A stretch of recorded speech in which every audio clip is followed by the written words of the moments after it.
Сөз эркиндиги, улут эркиндиги. Муну түшүнбөгөндөр соңку тарыхыбызга кылчаят бекен? Жок. Кылчайбайт аларың. Кылчайса, мына бул ата бейит турат. Улуттун эс тутумунан өчпөс. Улуттук боштондук үчүн курман болгон эмеспи булар? Кол буттан байланып, тил ооздан калтырган жазаны тарткан бул бечаралар.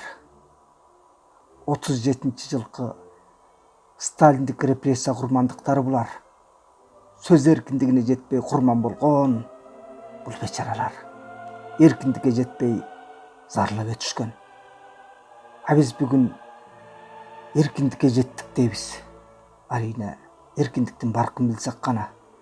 Эркиндикке жеттик дегенибиз менен бирок ушул эркиндигибизди чектей тургандар четтен чыгат.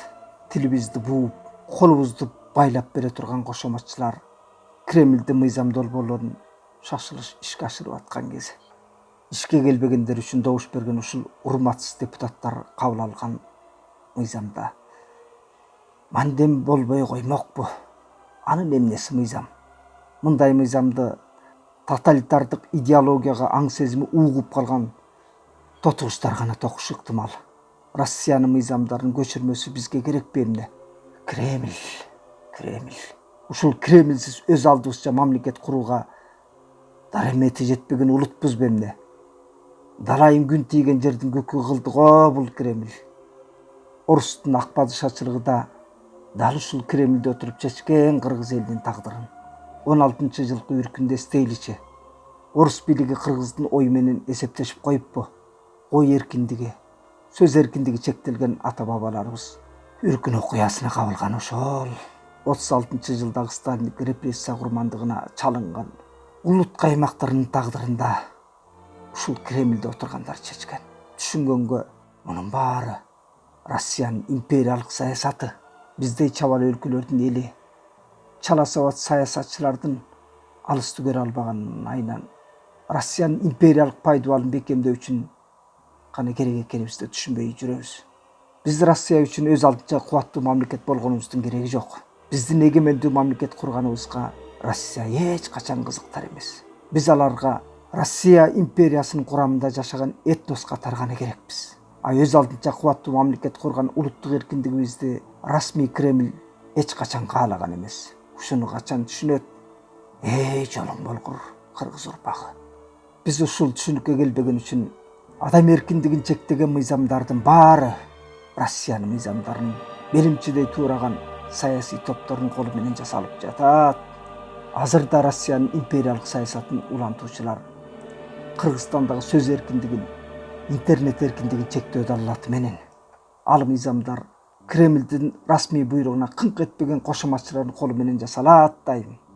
Мамлекетибиз өз алдынча эгемендикке ээ болду дегенибиз менен саясий чечимдер бүгүн деле Кремль төбөлдөрүнүн ишараты менен кабыл алынат. Сталинизм, путинизм экөө ээрчишип келет. Колониялык көз карандылык, колониялык психологиядан кутула албаган саясий топтордун аракети ошентип сөз эркиндигинен ажырап калуу коркунучуна кептеди бүгүн. Сөз эркиндигин чектеп, жарандык активисттер бейикпет уюмдардын ишмердүүлүгүн көзөмөлгө алууну көздөгөн мыйзам долбоорлордун баары Россиянын мыйзамдарынын негизинде кабыл алынат. Россия мыйзамдарынын көчүрмөсү.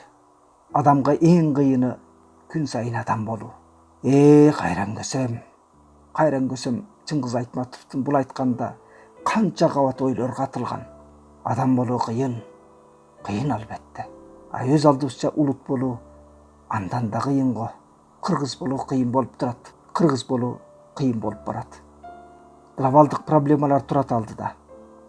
Геосаясий кызыкчылыктардын алкагында өз алдыбызча улут боло албай атканыбыз, түбү барып сөз эркиндигине, ой эркиндигине жете албай келатканыбыздан го. Биздин боштондугубузду каалабайт экен Россияң.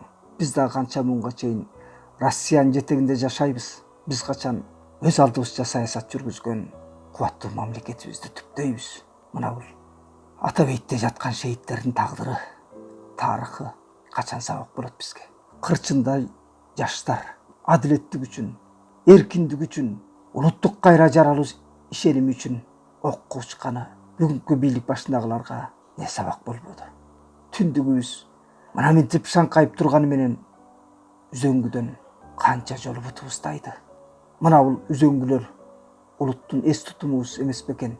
Мына бул түндүгүбүзчү, чамгарагыбызды тургуза албай келген ата бабаларыбыздын буту канча мерте үзөңгүдөн тайбады. Тар жол тайга кечүүдө үзөңгүдөн бут үзүлүп, канжыга баш байлагандын канчасы кетти. Ак ыйлет, бирок сынбайт дегенибиз менен канчалаган муундун тагдыры талкаланды. Ийилип да, сынып да келишти. Акыры көз өткөндөн кийин акталгандардын тагдыры сынган жокпу? Алардын балдарын, үй бүлөлөрүн эл душманы деген саясатты жүргүзгөн Россия бүгүн да эски саясаттын шинелин кийгизип аткан жокпу? Шашылыш кабыл алынган мыйзам долбоорлор келечекте дагы канча эл душмандарына оргазат болду экен.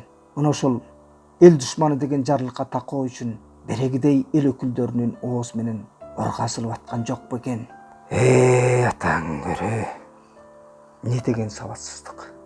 Ушул сабатсыз эл өкүлдөрү жаза турган мыйзамдар канча адамдын тагдырын талкалап коерун, канчасын орго тыгаарын өздөрү түшүнөт бекен? Бизде ЛГБТ өкүлдөрү жок эмес, бар. Ошолордун тагдырын таштандыдай коомдон сыртка бөлүп салууга кантип мүмкүн? Мындай мыйзамдар Россияда кабыл алынган мыйзамдардын көчүрмөсү дегенибиз. Россия бүгүн дал ушул ЛГБТ өкүлдөрүн коомго жек көргөсү үчүн ушундай мыйзамдарды кабыл алып атса, биздикилер белимчеден бетер туурагысы бар. ЛГБТ бул атам замандан болуп келген. Тилекке каршы жөө жомок менен келген элибиз тербиндик түшүнүктөрдү калыптандырып аптыр. Анан эле улуттук менталитет менен карайт экенбиз, диний аспектиден карайт экенбиз дагы. Буларды бир өздөрүнүн рамкасына сыйдыра албай, ушундай мыйзамдарды кабыл алып отуруп, канчалардын тагдырын талкалап алышат.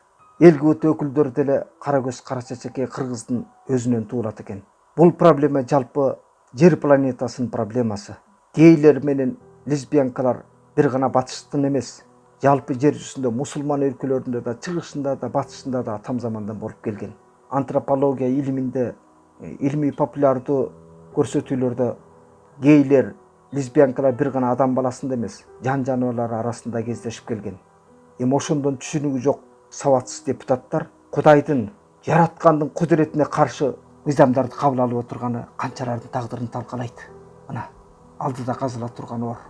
Сөз эркиндигин чектөө аркылуу мына ушундай адам эркиндигин, адам укугун талкалай турган мыйзамдарды токуп атышат.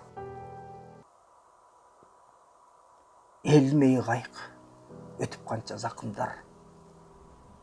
Ага калак болоор жалгыз акылман. Калагы жок. Кайык тигин башкарат. Калктан чыккан баштары жалаң ашкабак. Төрөлөр көр, ыйлап жатса мискиндер. А Кудайда күч жок муну тизгендер.